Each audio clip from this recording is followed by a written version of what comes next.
सुरुवात गर्नको लागि सफल हुन आवश्यकता छैन, तर सफल हुनको लागि सुरुवात गर्न एकदम आवश्यकता छ। हेलो नमस्ते, म प्रविन्द्र शर्मा, मोटिभेसनल स्पिकर। पछाडि मैले कति पावरफुल भिडियोहरू दिएको, world based motivation, affirmation, day affirmation, night affirmation, त्यसपछि कन्भिन्सिङ स्किल, त्यस्तो अ लट अफ धेरै पावरफुल भिडियोहरू पछाडि दिइसकेको छु। अहिले मिस गरिराख्नु भएको छ भने हेरिहाल्नु, किनभने भिडियो मिस गर्नुभयो भने यति बुझ्नु तपाईँ नलेजबाट आफ्नो सम्बन्ध तोड्न चाहनुहुन्छ। र आज यहाँ आएको छु दुईटा टपिकमा कुरा गर्नको लागि। यो भिडियोको दुईटा पार्ट हुन्छ। एउटा part how to find weaknesses and अर्को पार्टमा how to improve it, how to solve it and how to implement it. Improve yourself up to that much where nobody have ability to complain. Yes, आफूलाई यति लेभलसम्म improve गरिहाल्नुहोस् कि त्यहाँ मान्छे complain गर्नै नसकोस्, आवाज उठाउन नसकोस् तपाईँमाथि। फर्स्ट पार्टको कुरा म गर्छु how to find weaknesses improvement गर्नको लागि विकनेसेस त फाइन्ड आउट गर्नुपर्छ नि, हाम्रो कमी कमजोरी त फाइन्ड आउट गर्नुपर्छ नि, अनि त हामी त्यसलाई इम्प्रुभमेन्ट गर्न सक्छौँ। इम्प्रुभमेन्टको लागि विकनेसेस फाइन्ड आउट गर्नुपर्छ। र हाउ टु फाइन्ड विकनेसेस यही टपिकमा म फर्स्ट पार्टमा कुरा गर्न चाहन्छु। र यो इम्प्रुभमेन्ट गर्नको लागि विकनेसेस चाहिन्छ र विकनेसेस फाइन्ड आउट गर्नको लागि यसमा चारवटा कुरा बुझ्नुपर्ने हुन्छन्। फर्स्ट कुरा, तपाईँ कुनै पनि काम गर्नुहुन्छ भने तपाईँ के गर्नुहुन्छ, पहिला गोल सेट गर्नुहुन्छ। गोल सेट गरिसकेपछि त्यसमाथि एक्सन लिनको लागि तपाईँले स्ट्राटेजी बनाउनुहुन्छ, प्लान बनाउनुहुन्छ, त्यो गोललाई डिभाइड गर्नुहुन्छ मेबी। त्यो गरिसकेपछि त्यसमाथि एक्सन लिनुहुन्छ।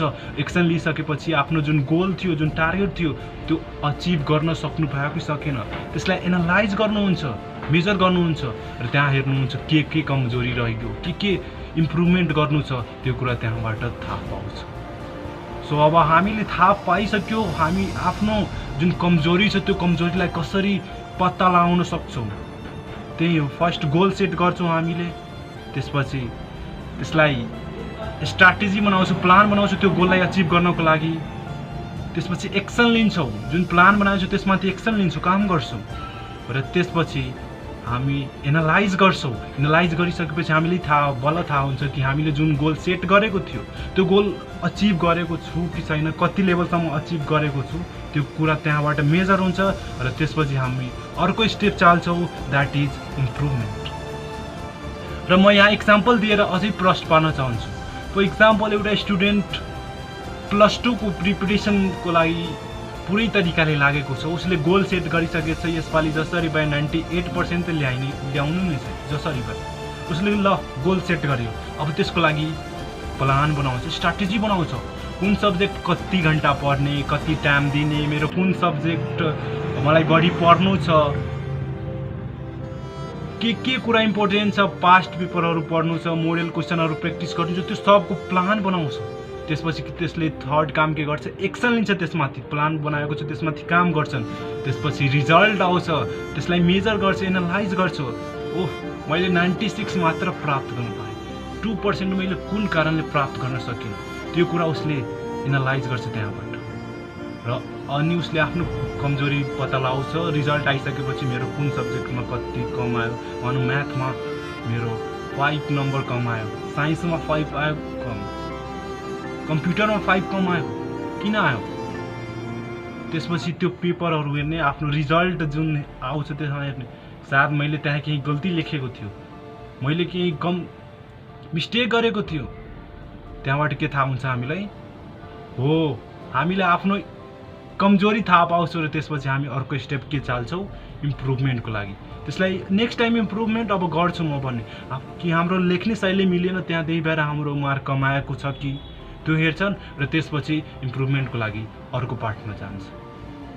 यसरी इक्जाम्पलबाट पनि प्रश्न भएको होला भने आई होप त्यो एउटा वे थियो हामीले आफ्नो विकनेसेस थाहा पाउनको लागि। यहाँ अर्को वे पनि छ विकनेसेस थाहा पाउनको लागि, आफ्नो कमजोरी थाहा पाउनको लागि, जुन take feedback from other side. Yes, feedback ल्याऊ अरूबाट। जब तपाईँ, यहाँ पनि म इक्जाम्पल दिन्छु, सपोज म कुनै स्कुलमा, कुनै कलेजमा कुनै टपिकमाथि स्पिच दिइरहेको छु, अडियन्सहरू अगाडि बसेको छ, उसले मेरो स्पिच सुनिरहेछ, मैले भनेको कुरा सुनिरहेछ, मेजर गरिरहेछ, आफ्नो लाइफसँग रिलेट गरिरहेछ र मेरो स्पिच सक्छ। एकछिनपछि मेरो स्पिच सकिसकेपछि के हुन्छ थाहा छ? त्यसपछि म मान्छेसँग फिडब्याक लिन जान्छु। मेरो स्पिच कस्तो थियो, कहाँ के इम्प्रुभमेन्ट गर्नु छ, त्यो कुरा भन्छ। यो कुरा अलिकति यहाँ इम्प्रुभमेन्ट गर्नुपर्ने थियो। तपाईँको प्रेजेन्टेसन राम्रो थियो, प्रेजेन्टेसन स्टाइल राम्रो थियो, तर अलिकति अझै यो लेभलमा इम्प्रुभमेन्ट गरिरहनुहुन्छ भने, यो लेभलमा तपाईँले यहाँबाट यहाँ ल्याइसक्नुहुन्छ भने तपाईँ साँच्चै राम्रो गर्नुहुन्छ। त्यहाँबाट विकनेसेस थाहा पाउँछ। र रिमेम्बर वान थिङ, त्यो बेला तपाईँको लागि अपर्च्युनिटी हो। एउटा ब्याकअप माइन्डमा यो कुरा पनि राख्नु होला, जब तपाईँ फिडब्याक लिइराख्नु भएछ भने taking feedback from others that is opportunity for you. त्यो तपाईँको लागि अपर्च्युनिटी, त्यसलाई मिस नगर्नुहोस्, लिनुहोस्। मिस गर्नुभयो, लाज मान्नुभयो, म के फिडब्याक लिन जाउँ, अरू मान्छेसँग कस्तो लाग्छ, सबभन्दा ठुलो मिस्टेक तपाईँ त्यहीँ गर्नुहुन्छ। तपाईँ त्यो मिस्टेक रिपिट अगेन गर्दै हुनुहुन्छ आफ्नो लाइफमा। फ्युचरमा गए पनि त्यही मिस्टेक फेरि रिपिट गर्नुहुन्छ यदि त्यो फिडब्याक लिएर सुधार्नु भएन। If you improve by 1% every day, then that will direct impact 365% in a year. तपाईँ जिन्दगीमा हरेक दिन 1% इम्प्रुभमेन्ट गर्नुहुन्छ आफ्नो लाइफमा, जसले सालमा 365% इम्प्रुभमेन्ट गराउँछ तपाईँ। अब यहाँ म फर्स्ट पार्ट हाम्रो भिडियोको यहाँ सक्छ, हाउ टु फाइन्ड विकनेसेस, त्यो कुरा मैले गरेँ। अब अर्को कुरा गर्छौँ, how to solve it, how to improve it, how to implement it, यसको बारेमा म अब यहाँ कुरा गर्छु सेकेन्ड पार्ट। अब मेन कुरा यहाँ हुन्छ, हामीले पत्ता लगाए, आफ्नो विकनेसेसहरू पत्ता लगाए। अब त्यसमाथि मैले फिडब्याक पनि लिए, के कमी कमजोरी छ, के सुधार्नु पर्ने छ भन्ने कुरा हो। अब कुरा आउँछ यसलाई इम्प्लिमेन्ट कसरी गर्ने, यसलाई अब सुधार्नुको लागि के गर्नुपर्छ र त्यो सुधारिसकेपछि इम्प्लिमेन्ट कसरी गर्ने। Let's look on that. First कुरा हो यसमा आफूलाई इम्प्रुभमेन्ट गर्ने। फर्स्ट कुरा, कुनै पनि एरियामा कुनै पनि लेभलमा गएर आफूलाई इम्प्रुभमेन्ट गर्नको लागि फर्स्ट नम्बरको कुरा म भन्छु। फर्स्ट नम्बर 1 टिप्स हो, make list of your weaknesses. तपाईँको त्यो एरियामा, त्यो फिल्डमा के कमी कमजोरी छ तपाईँको, त्यसको एउटा लिस्ट बनाउनु। फर इक्जाम्पल, एउटा स्टुडेन्ट छ, उसलाई इङ्ग्लिस पढ्न आउँदैन, ल ठिक छ, इङ्ग्लिस मलाई राम्ररी पढ्न आउँदैन, लिस्ट नम्बर 1 मा लेख्नु मलाई इङ्ग्लिस आउँदैन। लिस्ट नम्बर 2 मा अझै के विकनेसेस छ, तपाईँ किन इक्जाममा फेल भइराख्नु भएको छ, साथ मेरो म्याथ पनि कमजोर छ, ओके म्याथ पनि लेख्नुहोस्। त्यसपछि लेख्ने शैलीको विकास मेरोमा छैन, मलाई सबै कुरा म पढिहाल्छु, याद गरिहाल्छु, तर लेख्न नसकेको कारण मैले फेल भइहाल्छु, त्यो विकनेसेस छ। राइट डाउन सबै कुरा त्यो लिस्टमा लेख्नुहोस्। त्यसपछि टेक एक्सन। यस, अब जो जति लिस्ट बनाउनु भएको छ त्यसमाथि एक्सन लिनु। र but remember one thing, action लिँदाखेरि सबै कुरालाई एकै ठाउँमा मिसाएर नलिनुहोस्, नभए सबै बर्बाद हुन्छ।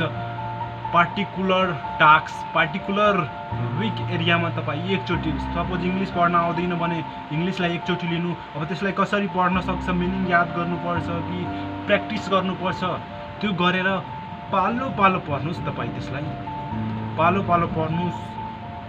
Take action at a time with a single weak area। Okay, एउटा एरिया लिनुहोस्, त्यो काम तपाईँको जति विकनेसेस एक समयमा एउटा विकनेसेसलाई लिएर त्यसमा काम गर्नुहोस्, त्यो बेटर हुन्छ तपाईँको जीवनको लागि, इम्प्रुभमेन्टको लागि।